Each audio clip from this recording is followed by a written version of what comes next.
کبھی کبھی کچھ عجیب و غریب چیزیں دیکھ کر انسان کا شعور اسے بہت دور لے جاتا ہے۔ اللہ رب العزت کبھی کبھی اپنی قدرت کاملہ کا اظہار بھی عجیب و غریب طریقے سے کرتے ہیں۔ زیر نظر ویڈیو میں آپ دیکھ رہے ہوں گے کہ ایک درخت کی ٹہنیوں سے اللہ رب العزت کا نام لکھا ہوا ہے۔ یہ عجیب و غریب منظر اکثر و بیشتر دیکھنے کو ملتا رہتا ہے۔ کبھی آسمان پر اللہ رب العزت کا نام لکھا ہوتا ہے، کبھی چاند پر محمد صلی اللہ علیہ وسلم کا نام لکھا ہوتا ہے، کبھی بادل جمع ہو کر ایسی کوئی تصویر بنا لیتے ہیں کہ انسانی عقل حیران رہ جاتی ہے۔ اگر آپ کو بھی یہی محسوس ہو رہا ہے کہ اس درخت کی ٹہنیوں پر اللہ رب العزت کا نام لکھا ہوا ہے تو کمنٹ باکس میں ایک بار اللہ ضرور لکھیے گا۔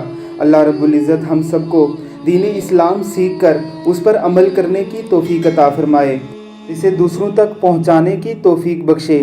آمین ثم آمین۔